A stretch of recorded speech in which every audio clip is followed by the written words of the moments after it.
In addition to that, then one of the biggest concerns beyond the disruption of habitat and the biodiversity in the region is the toxic wastewaters and also the withdrawals of the waters from the ecosystems. So wastewater from the toxic tailings ponds have to be dammed by earthen dams, and some of them are comparable in sizes to Three Gorge Dam in the size, the amount of dirt that they move to hold it back. One of these tailings ponds actually exists, I think it's 50 meters from the shores of Lake Athabasca, and it houses a cocktail of toxic contamination which is leaching into the Athabasca River system either through the air or through leaching through the groundwater systems, and it's contaminating our fish. And just this past week, scientists in California released a report that the fish in the Athabasca River system do indeed have high levels of polycyclic aromatic hydrocarbons and other toxic contamination and should likely not be consumed by people.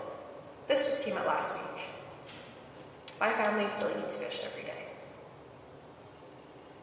So getting into water allocations, which is a thing that affects not just agriculture, but also people in the north. This is just to give you an idea of the disparities between where the water allocations are really being put in this province. As you can see, agriculture gets a very small piece of the pie comparatively to oil sands mining and even industrial usage. And then when you talk about water management, it's even smaller, and habitat enhancement is one of the smallest slices. And for us, habitat enhancement is really, really important because habitat conservation means that it's basically a way for the government to continue to uphold our treaty rights for us to practice traditional hunting, fishing, and trapping rights and allow us to continue food security and food sovereignty. Now, tailing our big open pit mines, they get the biggest sort of shot from the world being like, oh, they're so bad, and the government has really been pushing new technologies such as in situ. But we have to also take into consideration that in situ mines are also destructive when it comes to habitat. In situ requires massive pipelines and infrastructures and cut lines to be put throughout the territory, which interrupts the habitat for critical species for the survival of food security for many of the people in the north. That includes caribou and bison predominantly, which are a vital species to the subsistence living styles of people in the north. And in addition to that, it also requires huge amounts of water. And the reason why water is so important, not just for species survival, but it's also so important for access for our community. In the picture I showed earlier, the community of Fort Chipewyan, it's a fly-in or boat-in community. Every year, the river system is becoming harder and harder to navigate. And that's largely due to dewatering of the river systems for industry. So again, further water demands come from in situ, and you can see how they've increased over the years from 2002 and projecting all the way to 2020. We're seeing water demands for just in situ alone being quite high. And then the cumulative Athabasca water allocations for existing, approved, and planned oil sands, you can see increases every single year until we're looking at like 600 million cubic meters of water just for oil sands alone.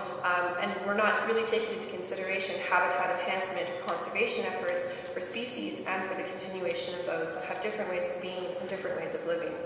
The land disturbances and reclamation in the region will give you an idea of what I'm talking about when I say reclamation so far hasn't really been proven. On this side, we have planned disturbances, and under reclamation is 56.3 kilometers, and certified as reclaimed, basically it's like 0.1, I think is what it is, or 0.2 now. So we have a really, really large disparity of land disturbances and reclamation in the area, and how does that impact caribou herds? This is the reason why I talk about caribou herds is because it's one of the only species that we have existing data on in Northern Alberta.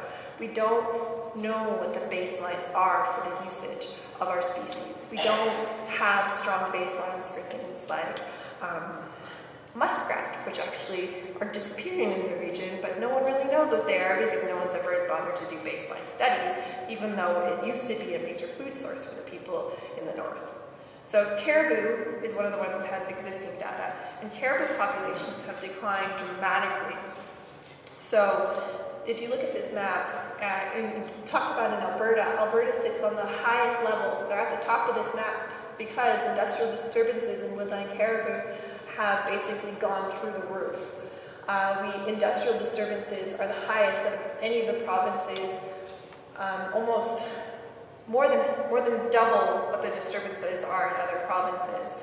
And so we have to think about, like, what are these impacts and how are they really affecting the region? And the government is aware of this. You know, they've even said throughout documents that have been brought up through sort of FOIP requests that oil sands development will continue to put pressure on vulnerable species like woodland caribou, which are a major source of food for the community in Northern Alberta. They've also said that it will require the removal of landscape features for mining and it will reduce available habitat for these species at risk. It will create habitat alterations.